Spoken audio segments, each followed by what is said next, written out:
আসসালামু আলাইকুম বন্ধুরা, আশা করি আপনারা সকলেই ভালো আছেন। আর আপনারা দেখছেন ইসলামিক গল্পের আসর। প্রতি শুক্রবার রাসূল সাল্লাল্লাহু আলাইহি ওয়াসাল্লাম একটি গাছের নিচে দাঁড়াতেন। খুতবা দেওয়ার সময় তিনি সেই গাছে হেলান দিয়ে দাঁড়াতেন।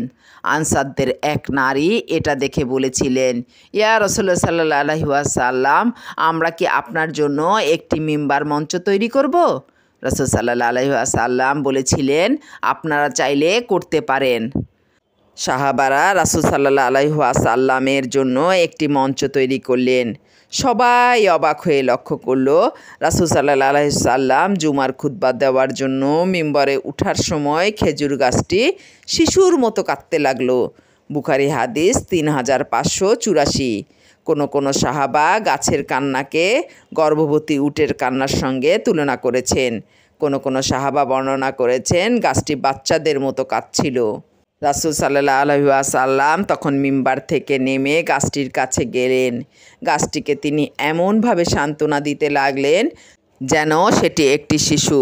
রাসূল সাল্লাল্লাহু আলাইহি ওয়াসাল্লাম গাছটিকে সান্ত্বনা দিচ্ছেন আর সাহাবারা তাকিয়ে তাকিয়ে দেখছেন। রাসূল সাল্লাল্লাহু আলাইহি ওয়াসাল্লাম বললেন, গাছটি কাদার কারণ এটি আল্লাহর জিকিরের কথা স্মরণ করছে। খুতবা দেওয়ার সময় সে তা শুনত। রাসূল সাল্লাল্লাহু আলাইহি ওয়াসাল্লাম জায়গা পরিবর্তন করে মিম্বারে খুতবা দিয়েছিলেন বলে গাছটি কষ্ট পেয়েছিল। কারণ রাসূল সাল্লাল্লাহু আলাইহি ওয়াসাল্লাম আর গাছটিতে হেলান দেবেন না, এর নিচে দাঁড়িয়ে আর খুতবা দেবেন না।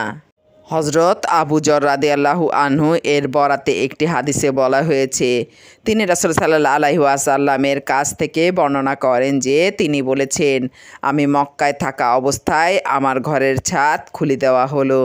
তারপর জিবরাইল আলাইহিস সালাম এসে আমার বক্ষ বিদীর্ণ করলেন আর তা জমজমের পানি দিয়ে ধুলেন। এরপর হিকমত ও ইমানে ভর্তি একটি সোনার পাত্র নিয়ে এসে আমার বুকের মধ্যে ঢেলে দিয়ে বন্ধ করে দিলেন। অতঃপর হাত ধরে আমাকে দুনিয়ার আকাশের দিকে নিয়ে চললেন। পরে যখন দুনিয়ার আকাশে আসলাম, জিবরাইল আলাইহিস সালাম আসমানের রক্ষককে বললেন, দরজা খোলো। আসমানের রক্ষক বললেন, আপনি কে? জিবরাইল আলাইহিস সালাম বললেন, আমি জিবরাইল আলাইহিস সালাম। আকাশের রক্ষক বললেন, আপনার সঙ্গে কি কেউ রয়েছেন? জিবরাইল আলাইহিস সালাম বললেন, হ্যাঁ, মুহাম্মদ সাল্লাল্লাহু আলাইহি ওয়াসাল্লাম রয়েছেন। রক্ষক তখন বললেন, তাকে কি ডাকা হয়েছে? জিবরাইল আলাইহিস সালাম বললেন, হ্যাঁ, তাকে ডাকা হয়েছে। এরপর যখন আমাদের জন্য দুনিয়ার আসমান খুলে দেওয়া হলো আর আমরা দুনিয়ার আসমানে প্রবেশ করলাম, তখন দেখি সেখানে একজন বসে আছেন যার ডানে এবং বাঁয়ে অনেকগুলো মানুষের আকৃতি রয়েছে। তিনি ডান দিকে তাকালে হেসে উঠছেন আর বাম দিকে তাকালে কাঁদছেন। তিনি বললেন, স্বাগত হে সৎ নবী ও সৎ সন্তান। আমি জিবরাইল আলাইহিস সালামকে প্রশ্ন করলাম, এই ব্যক্তিটিকে? তিনি জবাব দিলেন, ইনি আদম আলাইহিস সালাম। তার ডানে বাঁয়ে রয়েছে তার সন্তানদের রূহ। ডান দিকের লোকেরা জান্নাতি, বাঁ দিকের লোকেরা জাহান্নামী।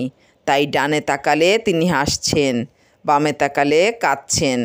এরপর জিবরাইল আলাইহিস সালাম আমাকে নিয়ে দ্বিতীয়বার আসমানে উঠলেন। তারপর এর রক্ষককে বললেন, দরজা খোলো। তখন এই রক্ষক প্রথম রক্ষকের মতোই প্রশ্ন করলেন। পরে দরজা খুলে দেওয়া হলো। আনাস রাদিয়াল্লাহু আনহু বলেন, আবু যর রাদিয়াল্লাহু আনহু উল্লেখ করেন যে রাসূল সাল্লাল্লাহু আলাইহি ওয়াসাল্লাম আসমানগুলোতে আদম আলাইহিস সালাম, ইদ্রিস আলাইহিস সালাম, মুসা আলাইহিস সালাম, ঈসা আলাইহিস সালাম ও ইব্রাহিম আলাইহিস সালামের সাক্ষাৎ পান। তবে আবু যর রাদিয়াল্লাহু আনহু সেসব স্থান সুনির্দিষ্টভাবে উল্লেখ করেননি। শুধু এটুকু উল্লেখ করেছেন যে তিনি আদম আলাইহিস সালামকে দুনিয়ার আকাশে ও ইব্রাহিম আলাইহিস সালামকে ষষ্ঠ আকাশে পেয়েছিলেন। আনাস রাদিয়াল্লাহু আনহু বলেন, জিবরাইল আলাইহিস সালাম যখন মহানবী সাল্লাল্লাহু আলাইহি ওয়াসাল্লামকে নিয়ে ইদ্রিস আলাইহিস সালামের পাশ দিয়ে যাচ্ছিলেন, তখন ইদ্রিস আলাইহিস সালাম বলেন, বাহ, ও ভাই, ও পুণ্যবান নবী। আমি রাসূল সাল্লাল্লাহু আলাইহি ওয়াসাল্লাম বললাম, তিনি কে? জিব্রাইল আলাইহিওয়াসাল্লাম বললেন, ইনি হচ্ছে ইদ্রিস আলাইহিওয়াসাল্লাম। এরপর আমি মুসা আলাইহিসাল্লামের পাশ দিয়ে যাওয়ার সময় তিনি বললেন, বাহ, হে সৎ নবী ও পুণ্যবান ভাই। আমি বললাম, ইনি কে? জিব্রাইল আলাইহিসাল্লাম বললেন, ইনি মুসা আলাইহিসাল্লাম।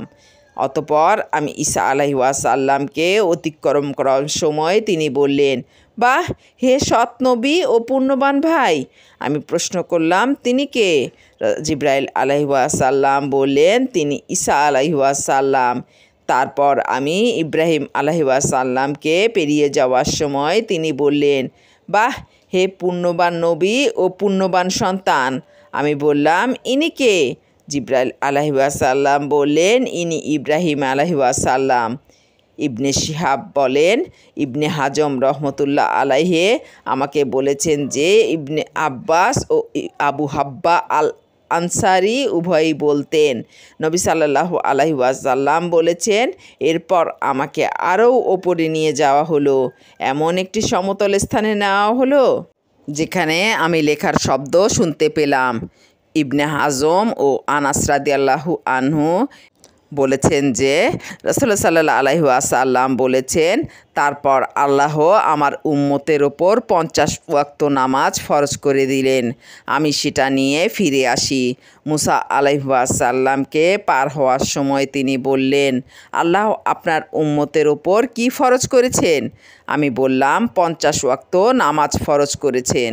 তিনি বললেন, আপনি আপনার পালনকর্তার কাছে ফিরে যান, আপনার উম্মত তো অতটা পালন করতে পারবে না।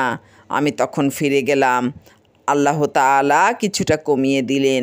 আমি মুসা আলাইহিসাল্লামকে পার হওয়ার সময় বললাম, কিছুটা অংশ আল্লাহ কমিয়ে দিয়েছেন। তিনি বললেন, আপনি আবার আপনার রবের কাছে ফিরে যান, কারণ আপনার উম্মত এটুকুও আদায় করতে পারবে না। আমি ফিরে গেলাম। তখন আরও কিছু অংশ কমিয়ে দেওয়া হলো। আবারও মুসা আলাইহিসাল্লামের কাছে গেলাম। এবারও তিনি বললেন, আপনি আবার আপনার প্রতিপালকের কাছে যান, কারণ আপনার উম্মত এও আদায় করতে পারবে না।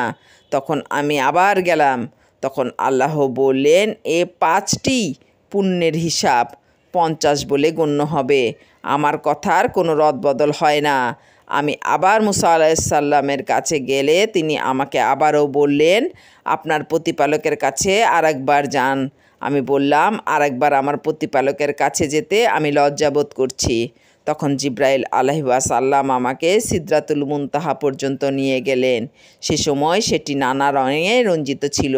আমি এর তাৎপর্য সম্পর্কে অবগত ছিলাম না। সহিহ বুখারী 349।